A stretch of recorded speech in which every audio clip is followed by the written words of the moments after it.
there is once in a while going to be a bee in one of our bonnets. So cue that graphic, and I don't even know if we have music for it. If not, we got to get Michael on that case.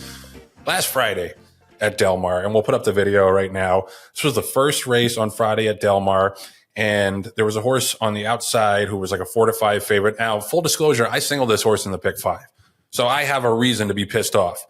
However, as I'll explain to in a little bit, that honestly didn't really matter. I was kind of screwed either way. So we'll put up the video, and you can clearly see this horse was a little fractious behind the gate, and they've got the horse to load.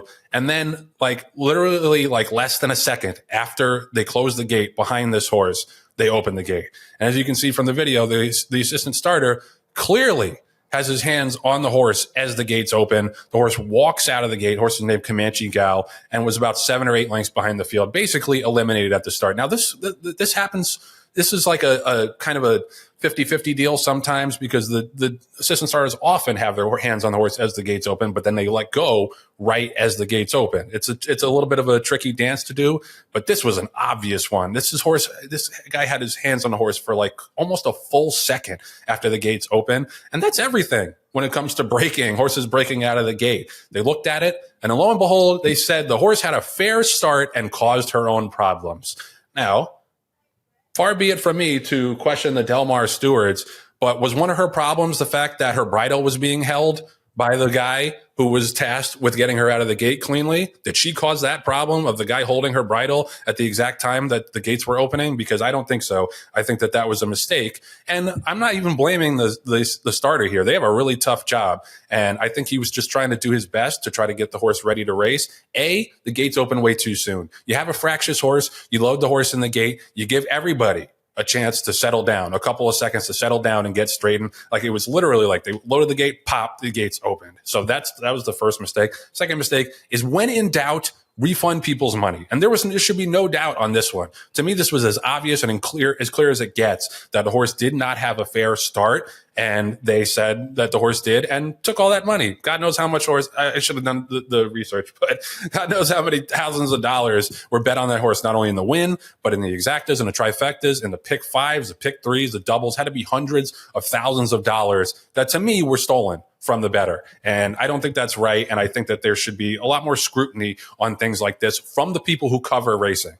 Honestly, I saw some tweets about it afterwards, and shout out to Ray Pollock, who I think did speak out on it. I saw too many other tweets that were like, oh, a little bit of a messy start at Del Mar and blah, blah, blah. And it's like, to me, if you can't speak out about this, you should not be covering these races for any major publication. This, to me, I know you don't want to editorialize too much, but this was black and white. This was open and shut to me. And it's interesting because there was another scenario on Sunday at Saratoga. I believe it was the 9th race. There was a 7 furlong, 12-5 claimer. And there's a horse who always breaks slow, named Blue Plate Special. And the horse broke slowly, and they looked at it, and they said that the horse was a non-starter. Now, I honestly did not necessarily agree with that.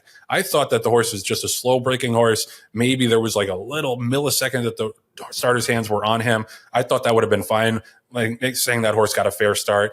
But when in doubt, this is what I'm saying. If there's any doubt whatsoever that the horse was able to get out of the gate cleanly, give people their money back, because this is the kind of thing that won't stand for bettors over time. If you're trying to get new bettors into the game and some shit like that happens, and they're like, why would I do this instead of going back and betting sports or betting poker or something where I feel like I have a fair shot, and I'm not basically set money on fire because the stewards don't want to do the right thing by the bettors. That, to me, that drove me absolutely crazy. And it wouldn't have mattered for my pick 5, because there's another stupid rule in racing. But if the horse was a non-starter, I would have gotten switched to the post-time favorite, who did not win the race. So either way, I was fucked. But in this scenario, for everybody who did bet to win and bet to place and bet the exactas and all that, they need to get refunded, because this clearly was a horse who did not catch a fair start. And honestly, it was one of those things where I saw the replay and I was like, oh, okay, so it's going to be a non-starter. I assumed. And then 3 minutes later, they're like, official, all the payouts are the same, all the odds are the same. I was like, you have got to be fucking kidding me. And this is just another example of people not doing the right thing by the bettors when it's so easy to do so. This should have been an open and shut decision that the horse was being held, was not able to get out of the gate. Let's make sure that we do the right thing and get these people to keep betting our product, because I was disgusted. I had a bunch of opinions on the rest of the card that day at Del Mar, didn't play them. And I'm not the only one, I'm sure, was completely turned off by that. You got to do better, guys.